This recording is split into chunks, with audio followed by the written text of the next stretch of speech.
Vou te falar o que o Cirque du Soleil tem a ver com a minha vida. Fica aí que eu vou te falar o que o Cirque du Soleil tem a ver com a minha vida. As pessoas muitas vezes falam assim, Wendel, eu não estou conseguindo fazer o básico e você vem me falar de vida épica, vida incrível, porque eu acredito nisso. Lá atrás, alguns anos atrás, eu cheguei para dar um treinamento na Unimed. Naquela época, eu tinha um Uno muito ferrado, um Uno muito velhinho. Não sei se alguém já teve um Uno aí, foi meu primeiro carro. Só que foi uma alegria quando eu comprei aquele Uno, porque eu deixei de andar de ônibus para andar carro. Isso é incrível. Eu lembro até que a primeira vez que eu fui, que eu sabia que eu tinha dado certa compra desse Uno usado, e aí no outro dia eu ia pegar esse Uno, e aquele era o último ônibus que eu estava pegando na minha vida, né, teoricamente, naquele momento, para pegar o meu carro, e eu corri atrás daquele ônibus que ele estava saindo, eu corri feliz, eu corri sorrindo atrás daquele ônibus. Nossa, eu não esqueço disso. Porque eu estava feliz de correr, porque eu sabia, é a última vez, né? Entrei naquele Uno no outro dia e tal, foi incrível. Eu tinha feito um passo bem agressivo para poder comprar esse carro na época, né? E aí um motoqueiro passou e quebrou o retrovisor do carro. Por acidente, não foi de propósito. Ele quebrou, ele até desequilibrou na frente, pediu desculpa, foi embora. E eu sei que na época aquele retrovisor custava assim,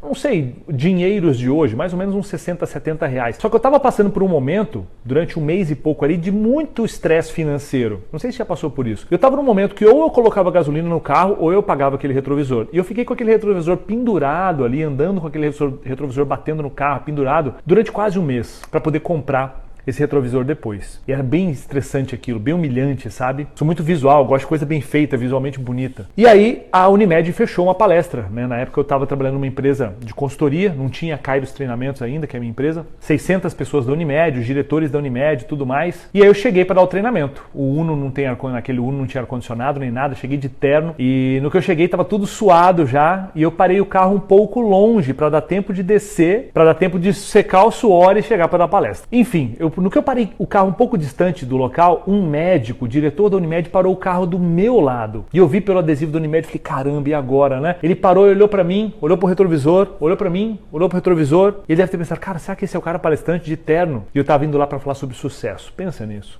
Entrei, no que me chamam no palco, no que eu entro, a primeira pessoa que está sentada na primeira fileira junto dos outros diretores é aquele cara. E eu falando durante 2 horas sobre como atingir o sucesso, como você ter... Você entende isso? Imagina quanto foi difícil aquelas 2 horas. Foram 2 horas de tortura para mim, foram 2 horas torturantes para mim. E naquele momento ali, eu falando, aquele diretor olhava para mim e fazia assim... Nunca, não é possível, você é o cara do Uno, não, né? Só que eu acreditava no que eu estava dizendo de tamanha forma, eu acreditava que eu estava construindo o meu sucesso financeiro, meu sucesso familiar, meu sucesso em relação à saúde, eu acreditava naquilo. Só que eu ainda não tinha naquele momento tudo o que eu estava passando ali. Eu não estava dizendo que eu tinha coisas que eu não tinha, não era isso. Eu estava falando sobre dar o máximo, eu estava falando sobre estratégias e tudo mais. Só que quando a palestra terminou, eu estava me sentindo muito mal por conta do julgamento dele. Fiquei me sentindo mal mesmo. E eu fui embora. E naquela época, eu passava um trecho de um vídeo do Cirque du Soleil, que eu não sei que espetáculo era aquele, eu passava só um trecho de 3 minutos para explicar, para contextualizar o que eu estava tentando dizer naquela palestra. E eu via aquele vídeo e me sensibilizava muito. Presta atenção nisso. 2 anos depois daquela situação, só 2 anos depois, eu estava pegando um voo para ir para Los Angeles, férias.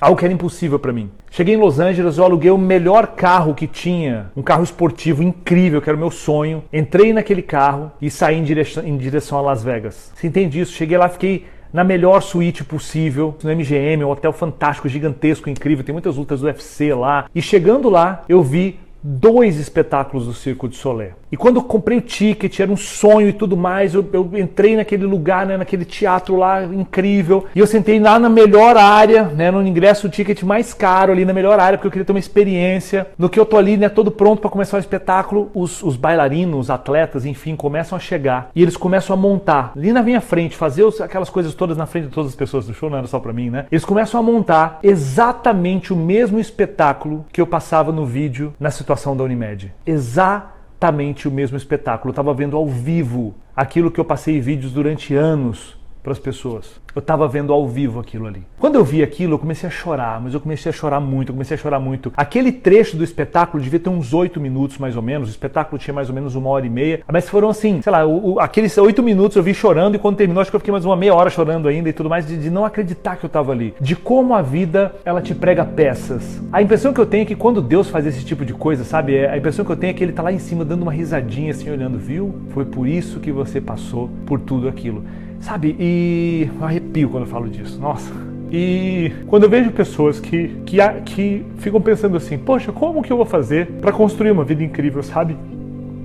Acreditem em mim. Você precisa parar de procrastinar as coisas que você tem feito na sua vida. Você precisa parar. Enquanto eu ficava me concentrando em coisas que não geravam resultado, era esse o resultado que eu tinha. Eu não estou dizendo que você tem que ir, sabe? Porque você tem que ir. Eu só quero que você olhe para dentro e pare de procrastinar. Pare de empurrar com a barriga as coisas que você faz. Porque senão você não vai conseguir mudar a sua vida. Não vai conseguir mudar a sua vida. Quando você começar a ganhar mais do que todo mundo da sua família ganha junto, quando em um mês você ganhar mais do que todo mundo da sua família junto, e eu não tô falando isso que é pra você humilhar a sua família, não é, porque isso vai acontecer. E com esse dinheiro você vai poder ajudar as pessoas da sua família, ajudar e tudo mais, mas quando isso começar a acontecer, você vai sentar em cima de uma situação e você vai falar assim, caramba, por que isso tá acontecendo agora? Por que tá vindo tanto sucesso pra mim? Por que as coisas estão acontecendo? E você vai descobrir que foi porque você parou de procrastinar. Você parou de procrastinar. A vida está acontecendo para todo mundo e as pessoas não estão entendendo isso. Você tem oportunidades em relação ao seu trabalho, você tem oportunidades em relação à sua saúde. Se você não tem uma pessoa do seu lado, você tem plena condição de encontrar essa pessoa. Se você tem essa pessoa, você pode se dedicar mais para ela. Você tem uma família. Você pode cuidar melhor das suas finanças, você pode se tornar uma pessoa foda na sua carreira. Quando eu vejo pessoas que têm potencial, mas não performam, eu fico louco. Porque a maior parte da minha vida, eu fui alguém assim, sabe? Eu quero que ir para os Estados Unidos seja algo comum para você. Mas eu quero que quando você viajar para fora do seu país, você não faça isso se tornar uma paisagem, porque aí você não dá mais valor. Quando você chegar lá, eu quero que você olhe para trás. Na época que você andava no seu bairro de rua que não tinha asfalto, na época que você andava num carro fudido, na época que você era gorda ou gordo, e você olha para trás e fala assim, caramba, como a minha vida mudou. Isso vai acontecer muito rápido. Só que isso só vai mudar na sua vida quando você se tornar uma pessoa maior. Eu demorei a entender isso. Eu torrei 10 anos da minha vida tentando fazer coisas de fora para dentro. E eu só mudei o meu resultado quando eu me transformei de dentro para fora. Você tem que buscar desenvolvimento humano. Você tem que buscar engrandecer. Só que essa jornada ela não é rápida. Você entende? Não é rápido. Não é alguma coisa que você vai fazer em 2, 3 meses você vai resolver toda a sua vida. Não é rápido. Mas qual que é o grande lance? O tempo vai passar de qualquer jeito. Então pode ser que daqui 2, 3 anos sua vida esteja absolutamente foda, incrível, num nível muito, muito, muito diferente do que o outro. Ou pode ser que nada aconteceu. Analisa como é que foi o último ano da sua vida, analisa como foi os últimos 2 anos da sua vida. Você teve uma mudança radical nos últimos 2 anos? Então meu pedido pra você é o seguinte, para de procrastinar as coisas que vão dar resultado na sua vida. Para de procrastinar. Não faz isso com você. Não faz isso com a sua vida. Isso não é honesto com você. Seja honesto com o que Deus te deu. Por favor. É um processo de desenvolvimento, igual a Carla falou ali, sem dúvida, é um processo de desenvolvimento. Então o Método Cronos é isso, é um curso online que já está prontinho, gravado para você assistir no seu ritmo. É um curso que resolve o quê? Produtividade para construir uma vida épica. É resolver procrastinação, falta de foco. E você sabe que você está precisando disso. Você não precisa de mais motivação, você precisa de disciplina. Eu bato duro nisso a minha vida toda.